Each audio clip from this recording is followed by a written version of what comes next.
Hi, everyone. Welcome to the Unscaled Travel Show. I'm Jeremy Long, your host, here with my co-host and co-explorer, Ain. Hello. We are in Las Vegas, Nevada, in the Diamondback Land Surveying Studios, and we have a wonderful show lined up for you today in today's episode. We're putting together a clear, first-time visitor guide to the beautiful Valley of Fire State Park, which is just northeast of Las Vegas.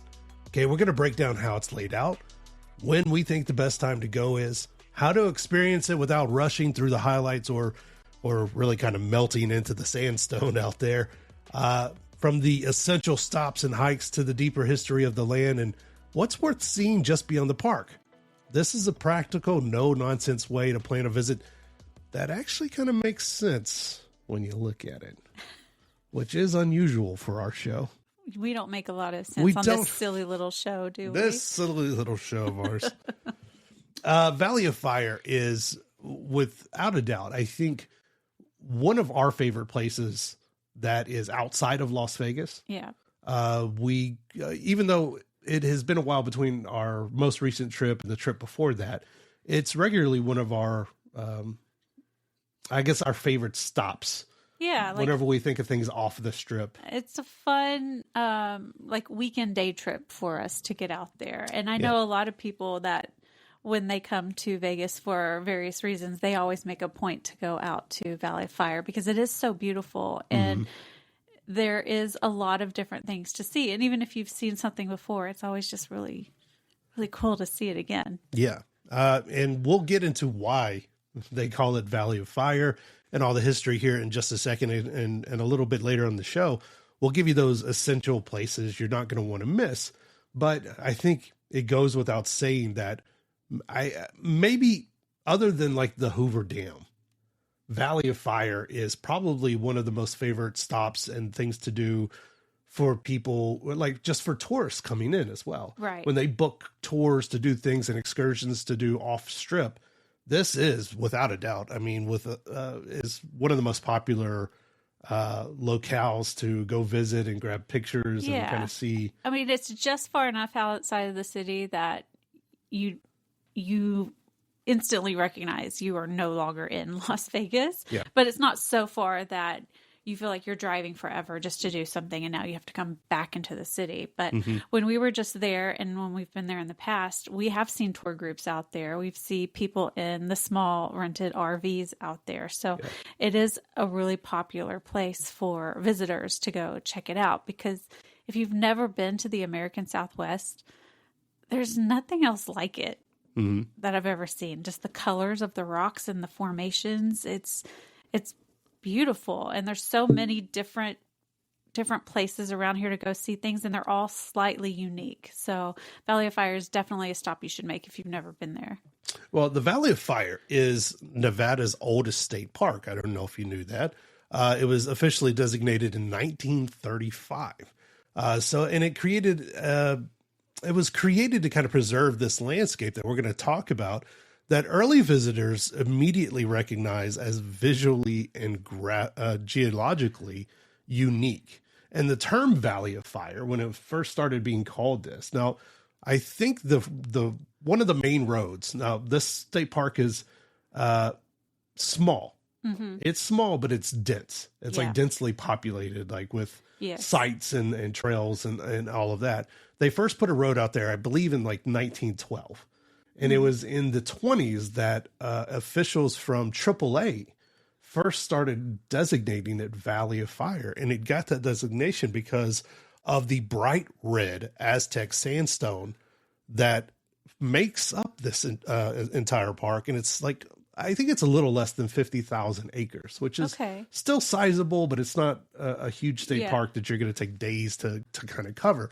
But if you've never seen Aztec sandstone, for those of you who don't, maybe you've never visited the American Southwest or seen just Google it real quick. Okay. This Aztec sandstone is bright red during dry months, during days when the sun's high over, it's still bright red. I think some of the best time to visit these areas is right after a light rain. Yeah. When the stone is covered and it's, now you can see why they call it the Valley of Fire. It is so bright red, and the oranges and yellows and everything else that make up this park really, really pop. Yeah, when we were just there, it had been raining the few days leading up to it. So it did, in my opinion, seem brighter and more vivid than when we've visited in the past. And we also made a point to get up and go early so the sun wasn't super high overhead. And it kind of, with the shadows and the way the sun was hitting the rocks, it did feel different than previously when we've been there in the middle of the day, in the middle of the summer, and everything's covered in a layer of sand. Yeah, absolutely. And which is, I mean, the Aztec sandstone is kind of, I don't want to say normal for this area, but it is kind of prevalent in like southern Nevada, because we also have an area called Red Rock Canyon that's to the west of Las Vegas, where we also have kind of the same thing, like these bright red sandstone formations that people really love to visit and climb and all of that. And that fire look kind of comes from the iron oxide in the sandstone that's, oxidized over time. So you get this. I'm reading that. Those were some big science words. I'm reading that off a script. I don't know what any of that means. But yeah, so when it does its things, it is done. No, you got me all confused. When the iron does its oxide thing. Yeah, when it's doing its science thing, it really makes for intense red, oranges, pinks, all kinds of things. So oftentimes, along with people that are loving the outdoors and hiking and all that stuff, it's a regular spot for people doing photos of any kind, landscape, wedding, graduation, anything. So you'll regularly see people out there doing photo shoots and all of that, because the backdrop is insane. It looks like you're in a totally different planet. It does. It feels like you are in a painting or a movie set, because, you've just left Las Vegas, this vivid and, bright lights type of place. And then you go to Valley of Fire and it's so bright red and orange, and just, it feels like a whole nother world. And it feels like you've moved from one movie set to another. And it's also, I mean, for those looking for something beyond just pretty, it is culturally relevant. There are areas with petroglyphs, ancient petroglyphs that date back thousands of years, that come from the ancestral Puebloan peoples. We've talked about them in episodes of the past, looking at Mesa Verde National Park, also looking at Petrified Forest National Park. Yeah. So some of the same groups of people moving through the areas, leaving these petroglyphs, these visual markers, and just kind of telling their story in the rock. So you have that as well, kind of all mixed in. So it makes for a great experience.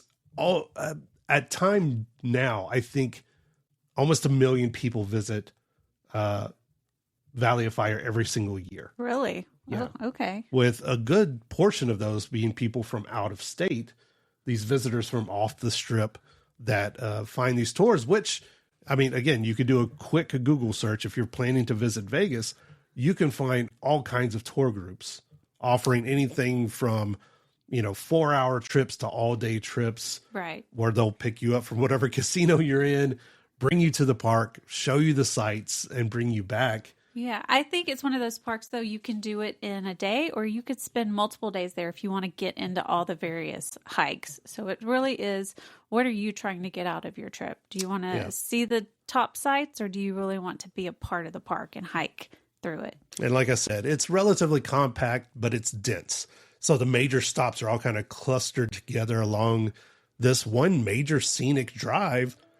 So it makes it really, I guess, easy to handle. Yeah. Like you were getting there. So stay with us. We're going to have all kinds of tips and our experience from the park. There's been a few. Yeah, keep right here. I got more sciencey words lined up for you too. Unscaled Travel Show. We'll be right back.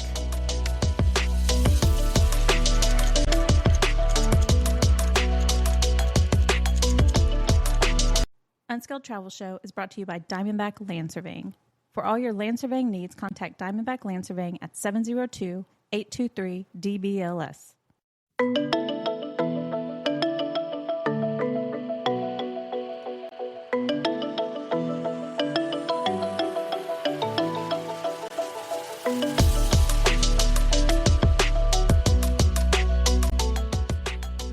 Hi, everyone. Welcome back to the show. Jeremy Long here with Ian. Hello. We're in Sin City, Las Vegas in the Diamondback Land Surveying Studios. We're talking about Valley of Fire State Park. It sits just a little north of Las Vegas. How far do you think that drive is? It's about an hour and a half from where we live, but we live on like the opposite side of Vegas. Okay. So if you're coming from our house, it's about an hour and a half away, which is good information to know. And now we're going to give you some more good information to know before you head out to the Valley of Fire. Okay. And if you want to ride with us next time, just let us know ahead so we can make the appropriate number of bologna sandwiches. But I think that's a good point, though. On the website. Bologna sandwiches? No, but we talked about people taking like excursions out there. On the National Parks website, or the Nevada Parks website. It says it's probably not advisable to take an Uber or a Lyft or a rideshare out there because you may get stranded, because a lot of them will not come back out there to pick you up. Yeah. And Wi-Fi, as we mentioned, is not always great. So you want to make sure you have a ride not only to the park, but from the park when you're done. Which you didn't experience that at this particular park, but you have made that mistake at a different one. Yeah, Stanley Park in Vancouver. They don't like to go where people aren't usually. But how do you explain that? Like, can you come pick me up? I'm at the White Domes Loop at the very north end of the park. So yeah, don't take an Uber out there. You might not be able to get home. But like other times, like best time to go. Obviously, we are in the middle of kind of a deserty area. Oh man, there's me doing science words again. It's very dry, and in summer times it gets very hot.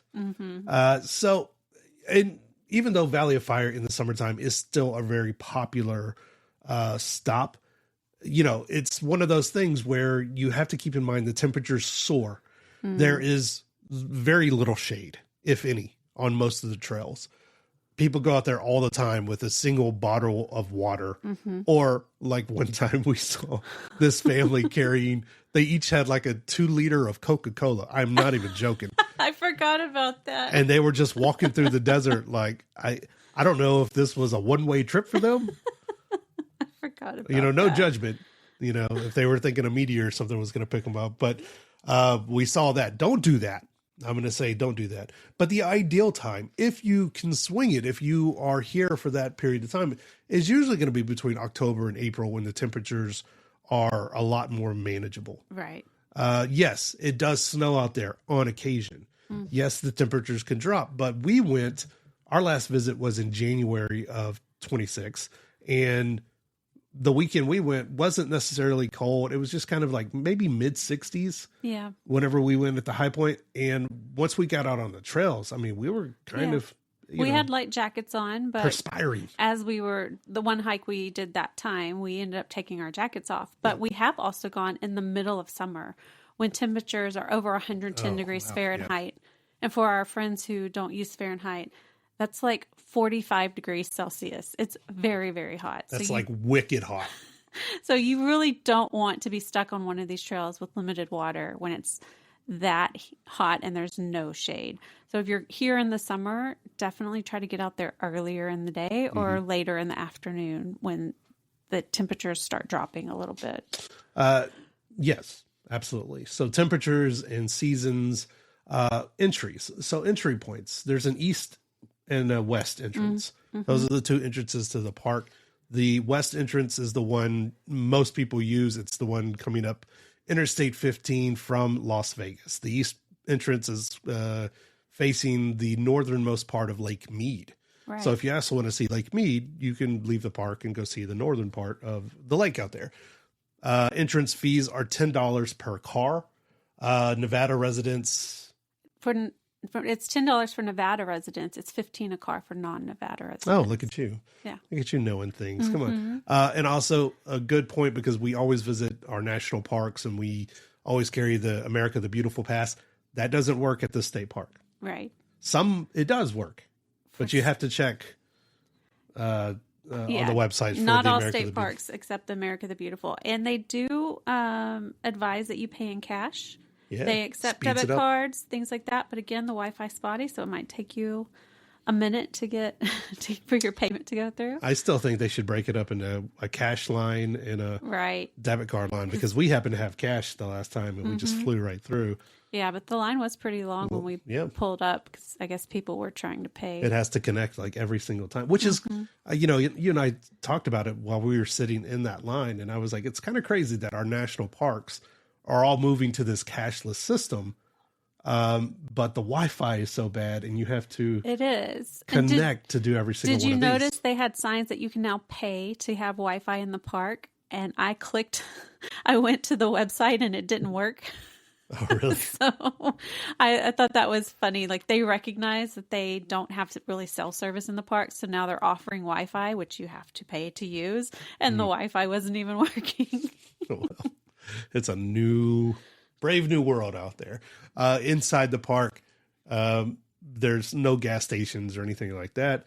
So plan ahead. And also, I think unless it's at the visitor center, and they do have a brand new $30 million visitor center in Valley of Fire, they have like very limited food options. Yeah, I don't remember them having anything except maybe like some bags of chips. And candy or something like that. It's not like meals. So you're going to want to, keep that in mind as well. And bathrooms are at the major hubs. Like, I think most of the major trailheads had bathroom facilities there. Yeah. And there are a lot of, as far as accessibility is concerned, there are some trails with accessibility. You'll need to check where all the major ones are. And I know a few of them are accessible, but a lot of them you're going off road, man. Right. And so you just need to keep that in mind. And just back to your point on the food, they do have picnic spots along the scenic road. Most of the major trailheads had picnic tables, but you and I, we brought food so that we could eat, but so did everybody else. So when it came up to be about lunchtime, there weren't that many open picnic tables. We happened to find one little trailhead that not many people were at, and so we stopped there to eat. But the ones that were on those, I would say, more popular points of interest, they were packed with people sitting there eating. Yeah, y'all thought I was lying about the bologna sandwiches, huh? I don't know. We did also bring our dogs. So this is a park that does allow dogs as long as they're on leashes. And the leash, it does say it should be less than 6 feet. So they don't want people bringing their dogs on those really long extendable leashes. But dogs could go everywhere except in the visitor center. Yeah. And that was the one place our dog desperately wanted to go. No, that's a really good point, because we did see not an overwhelming amount of people with dogs. We had our dog, but as long as you clean up after your dog and everything, this is one of those state parks that is really pet friendly, which makes it a lot of fun when you have an adventure dog like we do that loves to get out there. So our adventure dog. Keep it right here. We're going to share more right on Unscaled Travel Show. We'll be right back.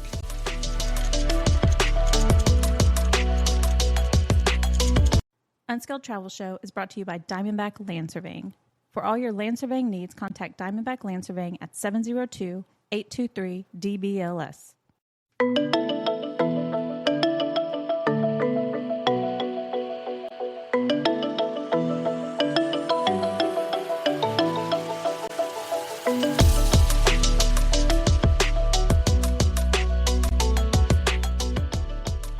Hi, everyone. Welcome back to the Unscaled Travel Show.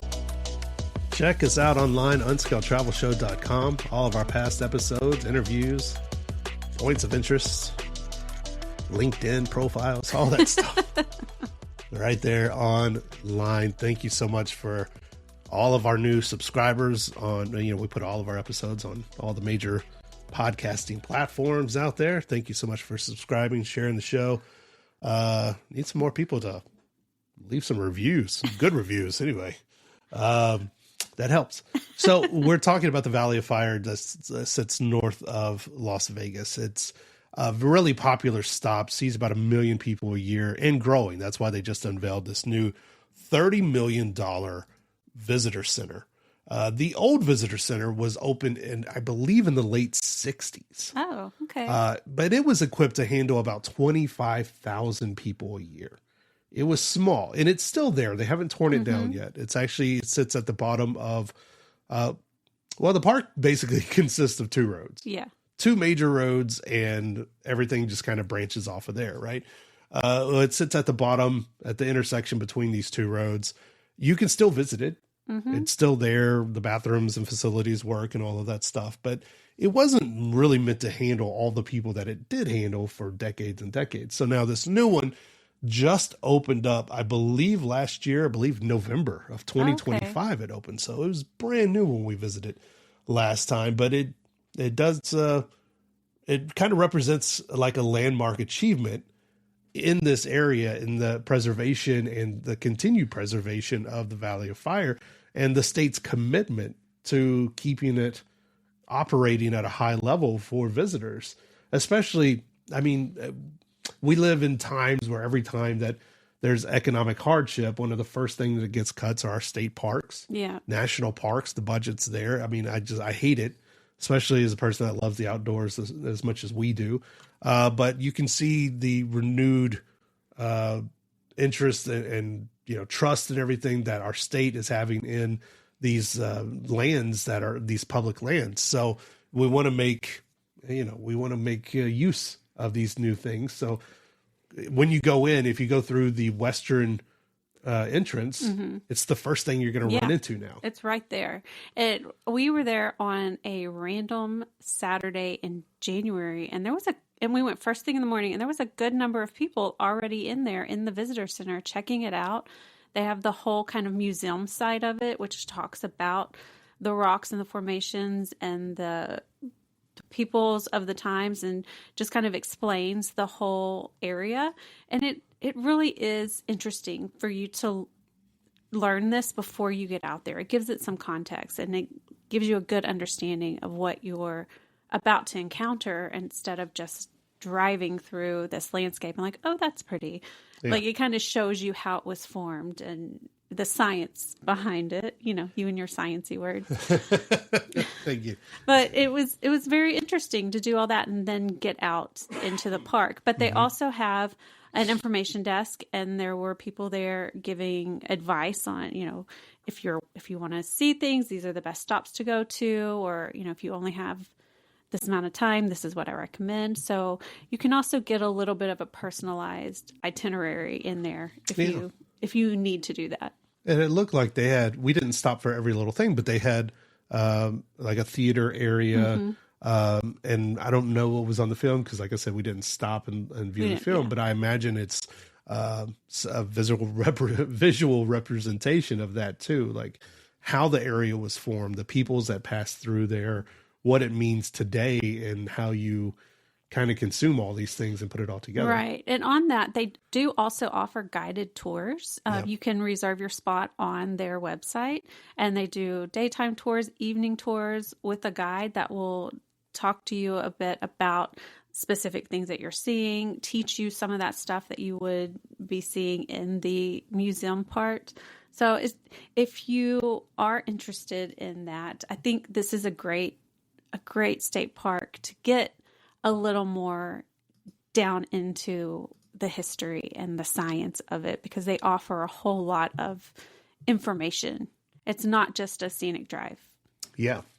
And I think people kind of forget that too. I mean, you have the scenic drive, which is wonderful. Again, you have these really stunning vistas that, you'll see pop up and be populated all the time in artistic endeavors. You'll see, I mean, I've seen thousands of pictures from like major photographers, artists, and people like that, because how many times can we say it's a beautiful park, right? Right. But they do have places for limited RV camping. They do have a limited number of campgrounds and things like that you can go and stay overnight. And really, if you're not going to like Death Valley, which is on the opposite side of the state and 2.5 hours away, it is this dark skies, limited dark skies location. I don't think they designated like a pure dark skies, but you are going to get some really beautiful views of. Yeah, I think it's far enough away that it feels like a dark sky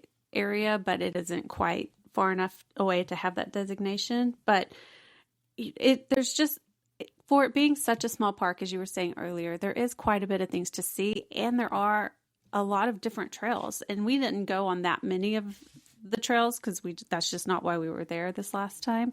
But they have multiple trails that 4 miles, 6 miles, some that are shorter that you can go on if you want to spend your time hiking. But if you don't, there are a lot of scenic points along the way. Yeah.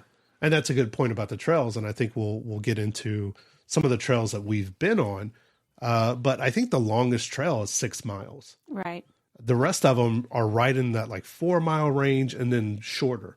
There's a bunch of shorter, like half a mile round trip, like a loop kind of trails for you to get out. Just exert yourself just enough to feel good.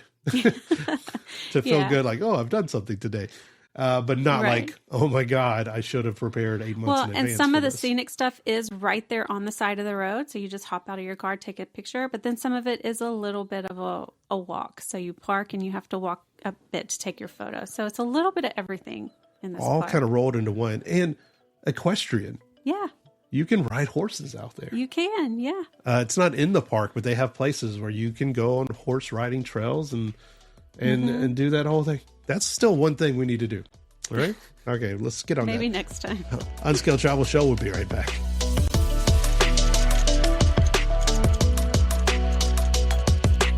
Unscaled Travel Show is brought to you by Diamondback Land Surveying. For all your land surveying needs, contact Diamondback Land Surveying at 702-823-DBLS.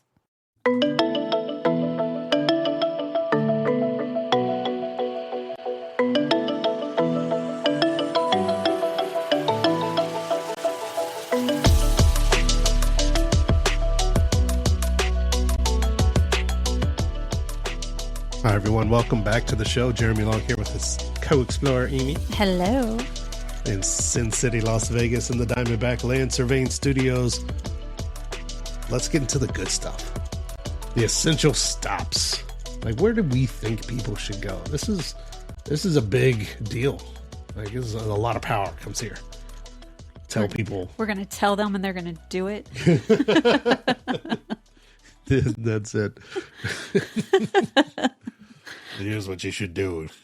I don't want to hear anything else. Well, so I had the bright idea that we would go, when we got there, we were going to go straight up to the very top and then work our way back down. As you said, the park is basically two roads. You have your road that goes east-west, and then you have one that goes north to south, but it's only like the top part of the park. So I was like, let's go up to the most northern part, do that hike, see those things, and then we'll make our way down. Apparently, a lot of other people had the same idea because when we got there, that little parking area was rather full. But I'm glad we did it when we did because it was still early enough that it wasn't super hot. And by the time we were leaving, even more cars were there. And they were lining the road.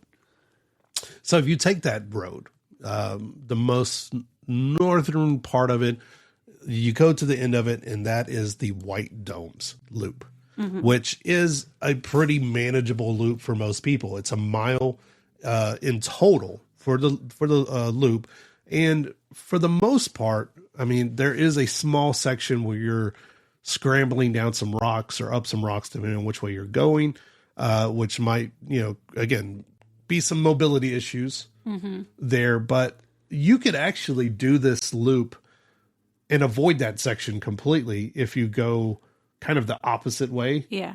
If you go take the path to the right instead of to the left, basically, there's a picnic area and one part of the path like comes out on one side and you begin it on another side, right?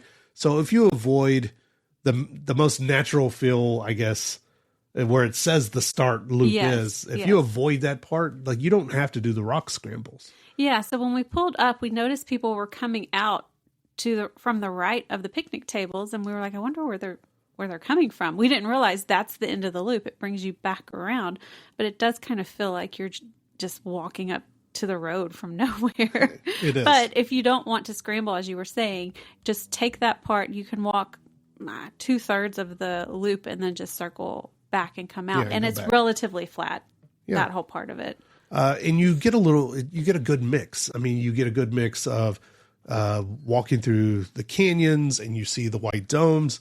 And also there's a small slot canyon, which you can go into. And if you've never been in a slot canyon, well, I recommend it. Yeah. Go check it out. I mean, this is one of the few slot canyons in the whole park. So if you want to walk through it, you definitely should do the White Dome loop. And if none of that made sense to you, then because I was confusing myself there.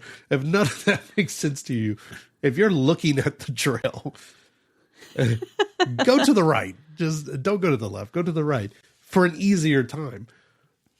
Yeah. Does that make sense? I mean, I'm looking at you like absolutely, absolutely. Because I didn't realize when you go to the left and you go to the actual trailhead that you are going down into the slot canyon, basically from that point.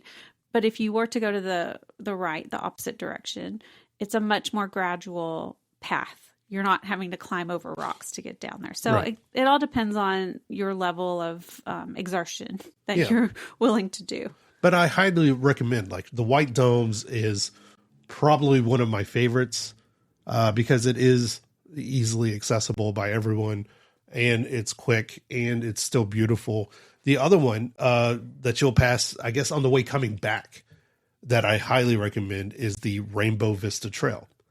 The Rainbow Vista Trail it's about a mile as well, length in total length. But it's going to take you out into what they call the Valley of Fire proper, like the actual Valley of Fire. This is it dead ends into this jut of just red Aztec sandstone that, I mean, this is where a ton of your pictures are going to come from. This is where, like, you're going to be holding up the line. There's 20 people behind you because you're trying to get the perfect picture to try to explain to people where the heck you went that was actually in Las Vegas, but looks like it was on Mars or something like that. This was one of the other more popular places. And the other thing to note is that the parking areas at each of these stops is very, very small. And they typically don't like for you to park on the side of the road. So if you don't get there early, you may not be able to do some of the stops that you want to do, because there's only a dozen parking spaces and there's already 15 people trying to park there. So there were a few times we had to drive past something and come back, like the Fire Wave. There was parking on both sides of the road. That one had a little bit more parking, but it was packed both times we drove by it this time. Yeah. And you either got to be patient or you got to be comfortable with taking out some old people. That's on you. I don't know. Throw a bologna sandwich at them. I don't know. See if they go chase it. Your moral spectrum, where you lie on that moral spectrum. But you ever choke bologna at some old people? You don't throw it at them. You throw it past them so they'll run after it.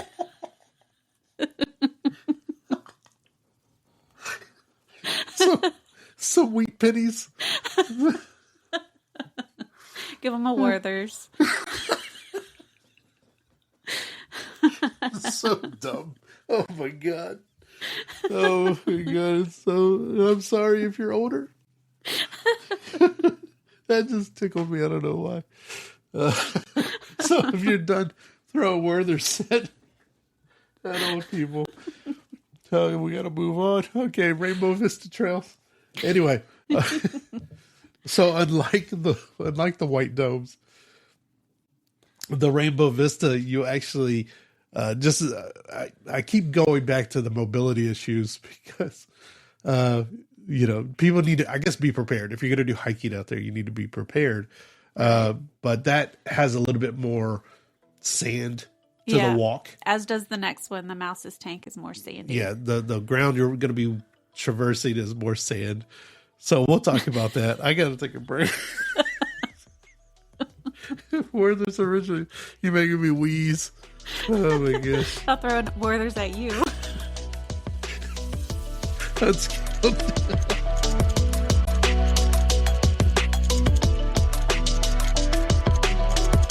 Unscaled Travel Show is brought to you by Diamondback Land Surveying. For all your land surveying needs, contact Diamondback Land Surveying at 702-823-DBLS.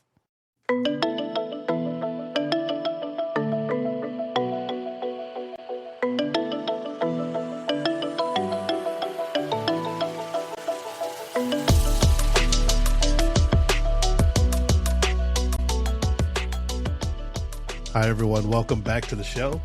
Jeremy Long here with Amy. Hello. I can't even look at you. We're at the Diamondback Land Surveying Studios in beautiful Las Vegas, Nevada. And just outside of Las Vegas is one of our best natural treasures. Not national, but natural.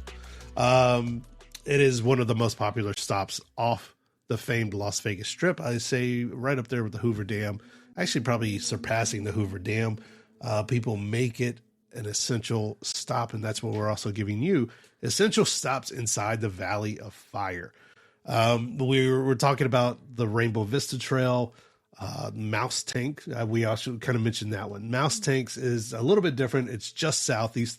Like we said, there's a couple of main roads in the park, and everything else is kind of clustered together, but they give you, I think, different outcomes. Mm-hmm. Every different trail gives you some different view and vista and really moment inside the park, which makes it just a really fascinating experience altogether.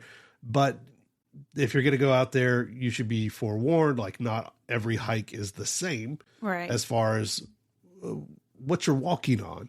Sandstone is notoriously fickle material. It is easily eroded. That's why the Valley of Fire has it's formed relatively quickly, and it can erode just as fast. So they invite you not to do too much, leave no trace kind of thing. Yeah. So the mouse tanks are interesting, I think, because it's a relatively short trail, beautiful looks all across there. It has an interesting little history behind it too, a little lore behind that. They call it the mouse tanks. And I think I told you this before. You did. Yeah, but tell me again. So the legend is that there was years ago I think maybe a native outlaw that would either rustle or commit some sort of thievery in the surrounding communities and then hide in these hills in Valley of Fire before it was a state park, years ago. And this is one of his purported hideouts and homes, and you might still be able to find some treasure here and there.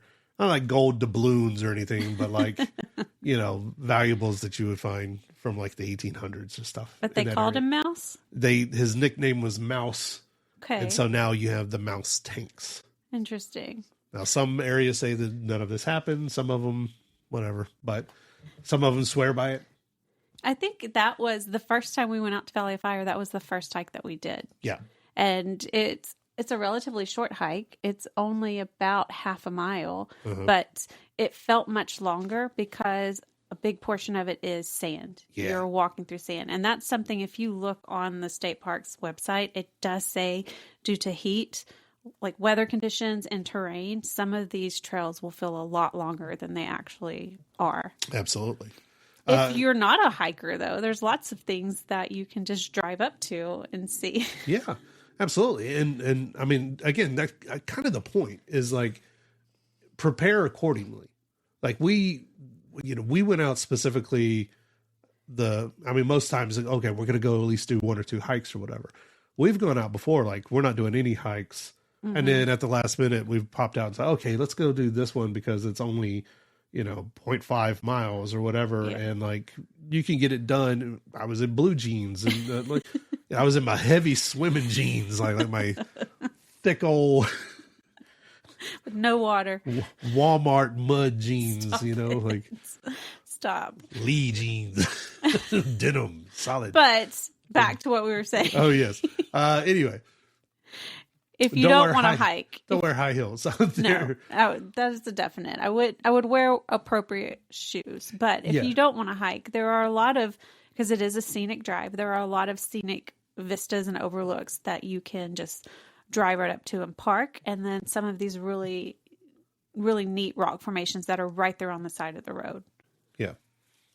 Including we kind of passed it up. One of the first things you'll pass when you go into the west entrance is this nice little loop where you're going to find a lot of natural formations like the arch rock and where the petroglyphs are. The petroglyphs, it's right next to a place called Adelaide? Something like that. Altatal? It's it's ATLATL. Alt? Alt? I don't know. I really don't know. Alt. That actually might make sense. Anyway, it's right near there. You got to climb a staircase. They've actually put in a steel staircase for you to climb up to see the petroglyphs that are carved into this rock that are high above the floor. So you kind of go up that way and everything. And I mean, that's a loop though, where there's these arch formations and everything that you don't have to get out of your car. You can drive past and see. And we had a really cool experience there just a few weeks ago because we knew and we have seen previously in the park that they have bighorn sheep, and we'd seen them at other parts of the park. But we were there at this rock. You were on the staircase, and I was at the bottom. And I'm taking a picture of you on the staircase, and you start pointing behind me, and I'm like, "What is he pointing at? What?" And I turn around, and there is a small herd of bighorn sheep right there in the parking lot next to our car. Yeah. I think there were 5 or 6 of them. Uh-huh. And they stopped because we had our dog. I had our dog. They stopped when they saw him, trying to assess, is he a threat to us or not? And I was just like, please don't come charge me because I have my dog. Because you'll leave that. You better leave him. I was going to let his leash go. He can fend for himself. Yeah. He runs faster than I do. Well, and I'm at the top of this staircase watching you guys. I hear our dog just... Obviously, you've never met our dog, but he is part lab, part golden retriever, which means he wants to be friends with everything. Everything. Every human, every other dog, every animal, a tree. He wants to be friends with everyone. And he whines because he wants to be... He was so excited for his new friends. He just found his new best friends, and they weren't feeling the same way about him. Right. So I'm at the top of the staircase and I hear him, and in fact, I'm taking video and I just hear him whining. And I'm like, I hope Amy sees what's going on. And survival instincts here, instead of you turning around, you're just getting mad at me. You're like, what? I'm like, oh my God, there's wild animals behind But you. I did turn around and see them, and they were not very far from me. And it was a really cool experience to see them. And then they took off running around us and then stopped again and looked back at Chief and I are they chasing us? No? Yeah. Okay. And that was cool. I got some amazing video of them actually taking off running down the street. Yeah. And you can hear their hooves just do, all that. But that is multiple times now that we've gone to the park and seen bighorn sheep just wandering around openly, walking around and everything. And that's, I think, a really amazing part of the park is that chances are good. Yes. That you're going to see some wildlife. We've been to the park 3 times, and 2 of those times we've seen big wildlife like this right there. I mean, we even, after we left that part of the park, drove a bit, and there were more, or maybe the same ones, at a different stop. And we just parked and turned the camera on as they were walking by us. And they're so, I guess, desensitized to people. They were wary of us, but they weren't running from us. So we got some really great photos and videos. Yeah. Also around that area, that's where you're going to find the Alt campground. There's a campground there. Again, talking about the few limited campsites there. There's also a really nice park and kind of walk up and see some stuff thing called the beehives. Mm-hmm. It's very easy, especially if you have kids. It's something for them to get out and do and kind of check out. But it's all right there in this little area at the beginning on the west, right after the west entrance, is really, you can start getting an idea of what the rest of this park is going to be like. Yeah. And I don't know, kind of get yourself out of your vehicle a little bit if you want to. Check out everything. Yeah. Sets the tone for the rest of the park, for sure. Yes. You said what I said, but better. Sets the tone. All sciencey, right? Just throw Werther's at me. We'll be right back. It's Unscaled Travel Show. Unscaled Travel Show is brought to you by Diamondback Land Surveying. For all your land surveying needs, contact Diamondback Land Surveying at 702-823-DBLS.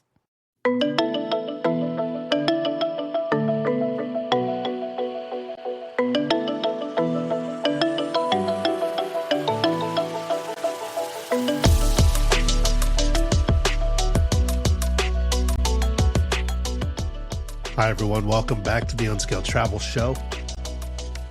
I'm Jeremy Long here with my co-explorer, Amy. Hello. Check us out online, unscaledtravelshow.com. We appreciate all of our new subscribers, new viewers. Thank you. We also got a couple of brand new affiliates. We do. We're now in Alaska and Perth, Australia. Look at us. I love our Australian listeners, man. They're so much fun. They write us all the time. I don't know what they're saying, but they write us all the time. I appreciate them. And a little correction.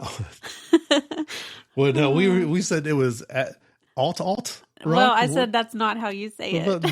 What is it actually? We looked this up. At Laddle. At Laddle. We were way off. We're dumb. There's a lot of A, T's, and L's in that word. Laddle. And we're like, alt. In my defense, the print is very tiny. I can't see that. Apparently, atlatl is an Aztec word for a spear-throwing device. So that makes way more sense than what I was thinking. So a crossbow. Okay, cool. No, but okay. Essential places inside the park. So, like we said, there's a limited number of trails. There's about 36. There's about 10 or 11 trails inside the park of varying lengths between, a little less than half a mile, like the Petrified Logs Loop. There are some petrified logs there if you want to go check those out.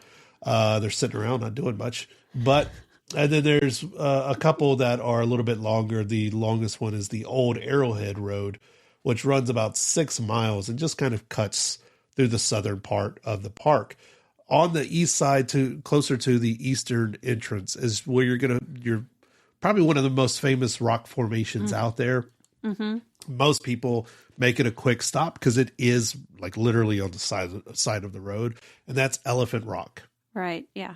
And why is it Elephant Rock? Because it looks like an elephant. There you go.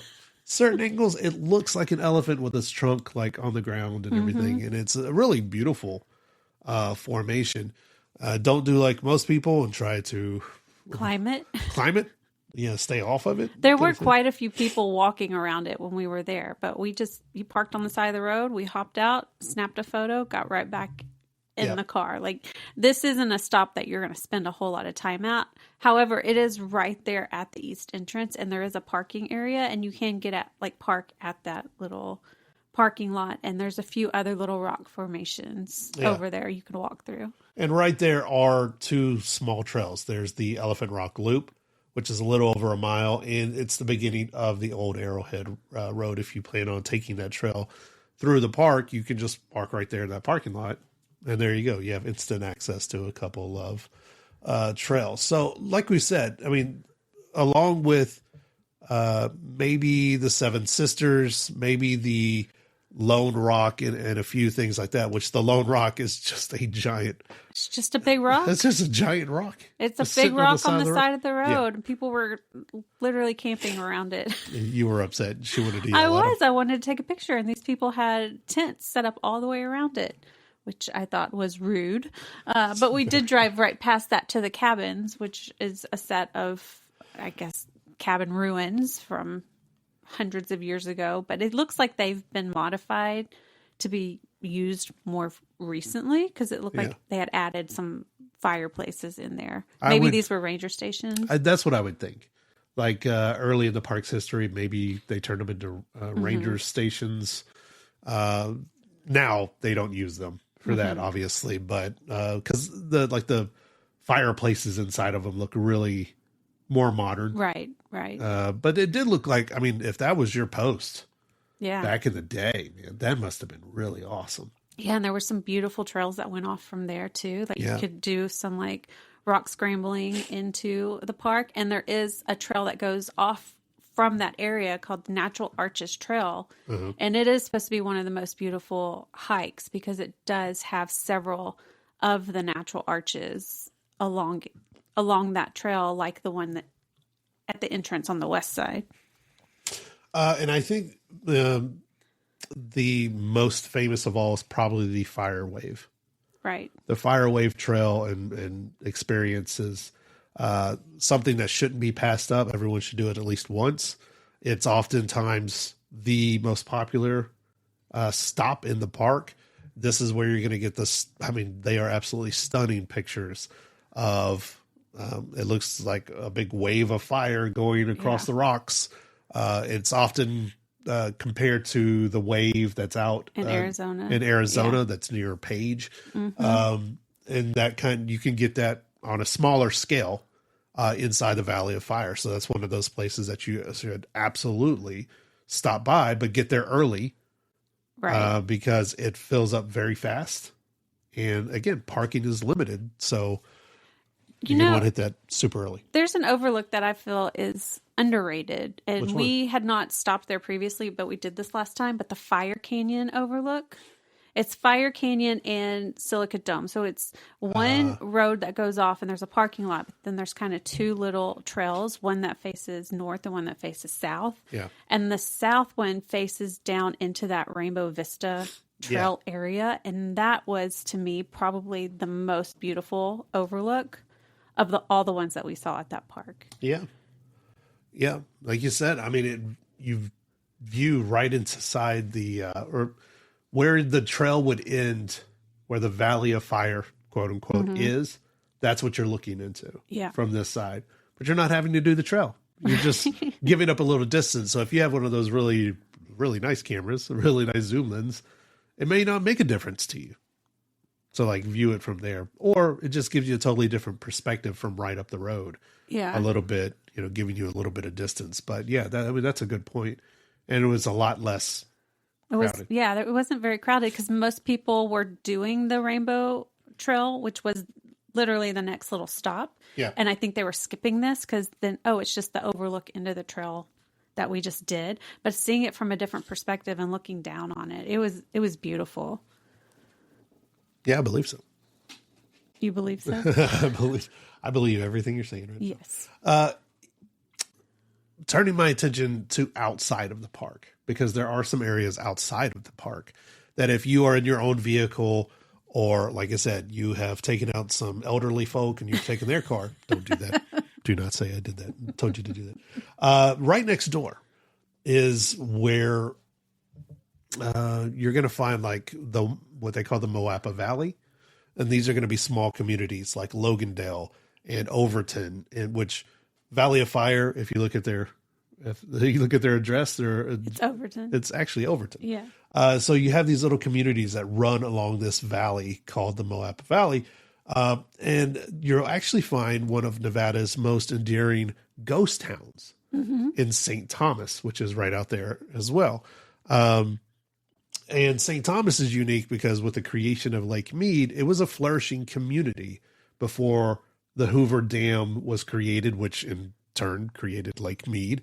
It was a Mormon community that was settled in the late 1800s, I believe, and flourished right until like 1931.